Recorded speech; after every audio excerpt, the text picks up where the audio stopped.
नमस्कार मित्रों। हमारे हिंदू धर्म ग्रंथों में बहुत विविध प्रकार की विचित्र कथाएं मिलती हैं। उनमें से एक कथा इस प्रकार भी है कि रावण का एक बड़ा भाई भी था जो रावण से बहुत ज़्यादा बलशाली था, जिसे मारने में स्वयं श्री नारायण अस्त्र और बड़े से बड़े शस्त्र भी उसे मारने में विफल रहे। तो अंततः उसे किसने मारा? उसका नाम क्या था? वह रावण का बड़ा भाई कैसे हुआ? इस वीडियो में इन सभी बातों पर हम विचार करेंगे। तो मित्रों, इस पूरी वीडियो में आप अंत तक बने रहिएगा। पहले हम इस बात को जानते हैं मित्रों कि वह रावण का बड़ा भाई कैसे हुआ।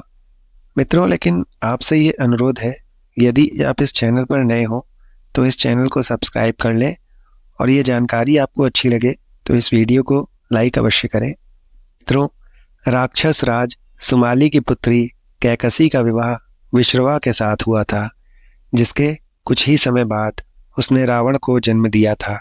परंतु रावण अकेला ही नहीं जन्मा था, उसके साथ ही शतानंद का भी जन्म हुआ था। समय के साथ साथ दोनों भाई बड़े होने लगे।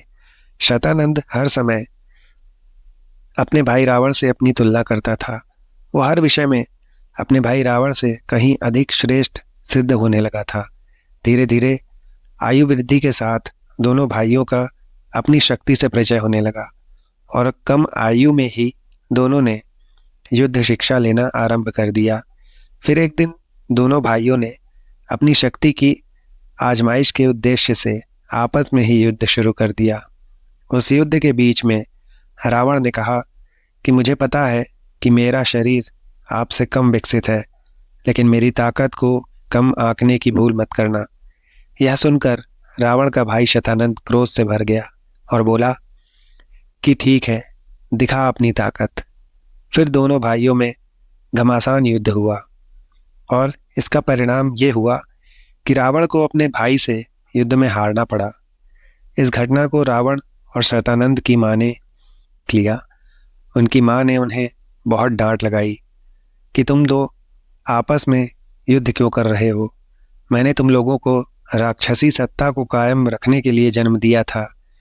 कैकसी शतानंद पर बहुत ज़्यादा रुष्ट हो गई। उसने कहा कि तुम पृथ्वी छोड़कर अंतरिक्ष में वास करो, और जब तक तुम्हारा अनुज रावण पृथ्वी पर राज करे तब तक तुम शांत रहना। शतानंद ने अपनी माँ की आज्ञा स्वीकार कर ली और अंतरिक्ष में जाकर रहने लगा। मित्रों, शतानंद का अर्थ है जिसके 100 सिर हों। शत आनंद अर्थात शतानंद। बाद में रावण की मृत्यु के पश्चात संपूर्ण लंका में एकमात्र राक्षस मायासुर ही बचा था, और उसी ने रावण की मृत्यु की सूचना अंतरिक्ष में शतानंद को दी थी। जैसे ही उसने रावण की मृत्यु का समाचार सुना तो वो भीषण गर्जना करने लगा। वो क्रोध की अग्नि में जलने लगा। उसकी गर्जना के शब्द धरती तक सुनाई दिए। श्री राम और उनकी सेना को बहुत आश्चर्य हुआ कि आखिर अब ये कौन गरज रहा है। उस शतानंद ने अंतरिक्ष से ही छुपकर पृथ्वी पर वार करना प्रारंभ कर दिए, परंतु हनुमान जी और श्री राम ने उनके हर वार को विफल करना शुरू कर दिया। शतानंद ने माँ सीता को भी क्षति पहुँचाने का बहुत प्रयास किया, लेकिन हनुमान जी ने स्थिति को संभाल लिया। मित्रों, वो इतना शक्तिशाली था कि तीनों लोकों में हाहाकार मच गया। वो श्री राम सहित सभी सेनाओं को अपने लोक अंतरिक्ष में बुलाना चाहता था, इसलिए वो छुप कर वार कर रहा था।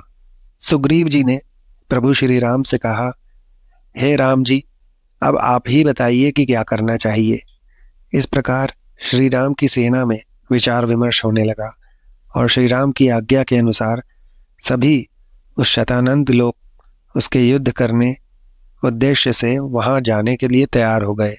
लेकिन सीता जी को लंका की एक सुरक्षित गुफा में लक्ष्मण के संरक्षण में छोड़ दिया, और श्री हनुमान जी ने भगवान राम को और संपूर्ण सेना को अपनी पूंछ में बिठाया और शतानंद लोक पहुंच गए। उधर रावण के भाई शतानंद ने युद्ध की संभावना को देखते हुए युद्ध की सारी व्यवस्था और सुदृढ़ कर दी थी। मायासुर ने शतानंद से कहा कि इस वानर का विशाल रूप और इसकी शक्ति देखकर क्या आपको चिंता नहीं हो रही है?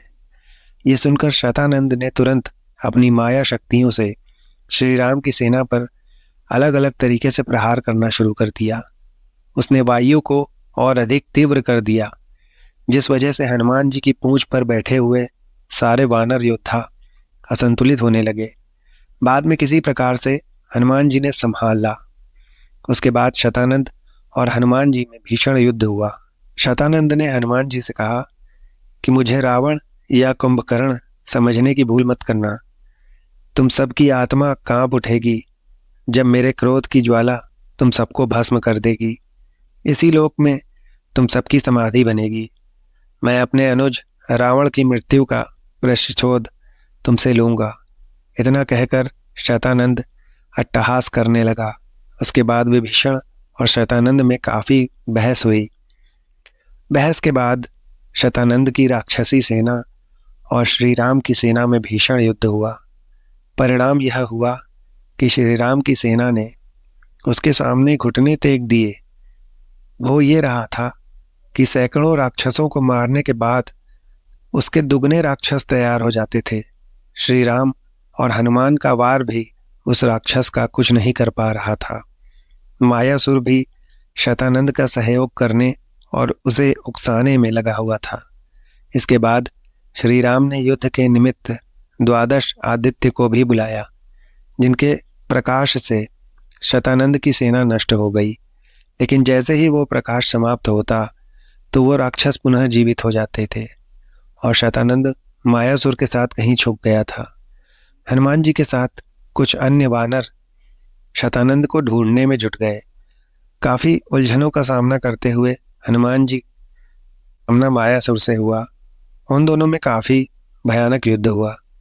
फिर हनुमान जी ने उसे डरा धमकाकर शतानंद की मृत्यु कैसे होगी यह राज पूछ लिया। तो उसने बताया कि शतानंद की मृत्यु का उपाय और अस्त्र भूलोक के नीचे 5 लोकों को पार करके 6वें लोक में ही मिल सकता है। उसके बाद हनुमान जी मायासुर को अपनी पूंछ में बांधकर पृथ्वी के नीचे उस 6वें लोक को चल दिए, जिस लोक में शतानंद की मृत्यु का अस्त्र था। उधर श्री राम और उनकी सेना शतानंद की मृत्यु के सारे अस्त्र शस्त्र उस पर छोड़ रहे थे, जो विफल सिद्ध हो रहे थे। इधर सबसे पहले हनुमान जी अतल लोक पहुंचे, फिर वितल लोक, फिर सुतल लोक, फिर तलात लोक। मृत्यु तलात लोक पहुंचने के बाद एक विचित्र घटना घटी और हनुमान जी की कृपा से मायासुर ने सच्चाई जान ली कि श्री राम साक्षात विष्णु जी के अवतार हैं। और उसके बाद मायासुर भी श्री राम का भक्त बन गया। इससे यह संदेश मिलता है कि सच्चा भक्त भगवान के दर्शन करवा देता है, और जो दर्शन कर लेता है, चाहे वह कितना भी बड़ा क्रूर क्यों न हो, वो अवश्य ही भक्त बन जाता है।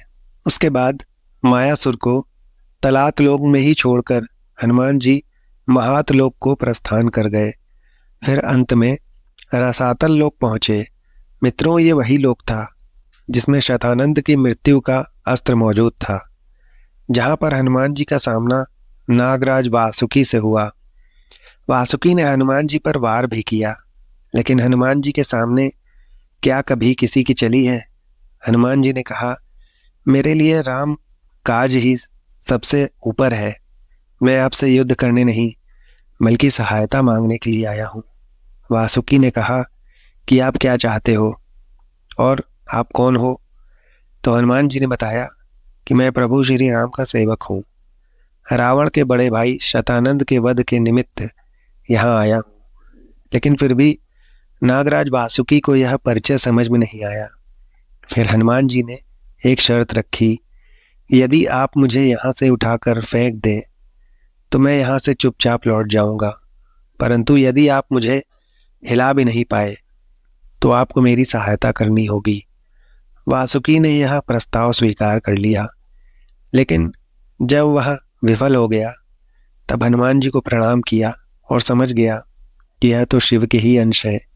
हनुमान जी ने कहा कि श्री राम कार्य में विलंब हो रहा है, इसलिए आप मुझे अति शीघ्र वो अस्त्र प्रदान करें जिसके द्वारा शतानंद की मृत्यु होनी है।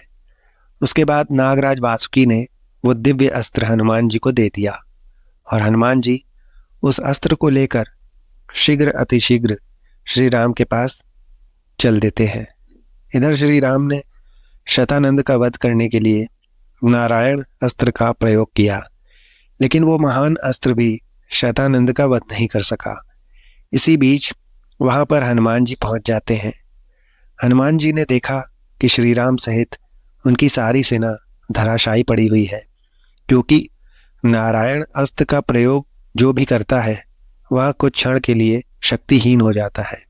इसलिए श्री राम भी कुछ शिथिल पड़े हुए थे।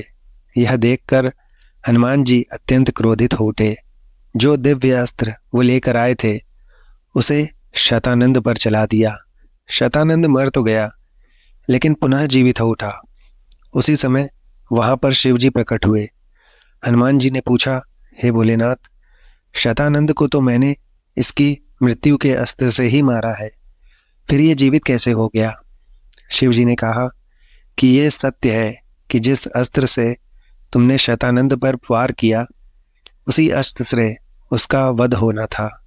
लेकिन हे हनुमान, शतानंद का वध इतना सहज नहीं है। यहाँ पुष्कर लोक में भेजने से पूर्व उसकी माता कैकसी ने उसे यह वरदान दिया था कि उसकी मृत्यु किसी अयोनिजा के हाथों हो, यानी जो गर्भ से नहीं जन्मा हो। शिवजी ने कहा कि देवी सीता अयोनिजा है, वही इसका वध कर सकती हैं। शतानंद की मृत्यु हुई श्री राम और उनकी सेना विजय दिला सकती है।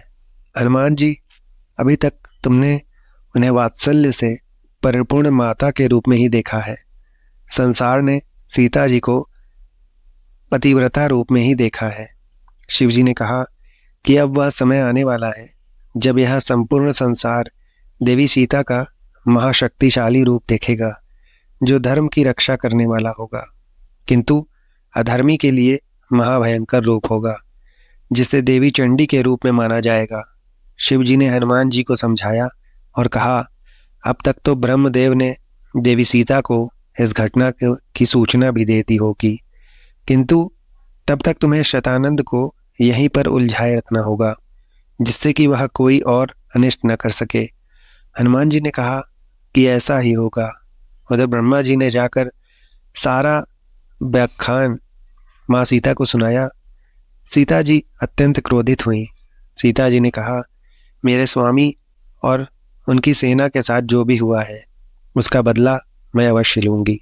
इसके बाद सीता जी ने अत्यंत विकराल रूप धारण किया और पुष्कर लोक जाकर शतानंद का अंत किया। लेकिन उनका वह रौद्र रूप उस शतानंद को मारकर भी शांत नहीं हो रहा था। सभी देवताओं ने उनसे निवेदन किया कि हे देवी चंडी, अब शांत हो जाइए, नहीं तो संपूर्ण सृष्टि में हाहाकार मच जाएगा।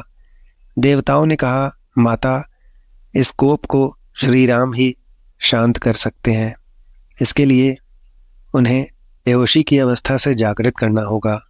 श्री राम जो बेहोश हो गए थे, लेकिन समस्या यह थी कि प्रभु श्री राम के उस नारायण अस्त्र के प्रयोग करने की वजह से वे स्वयं शक्तिहीन हो चुके थे, उनकी शक्तियां क्षीण हो गई थी।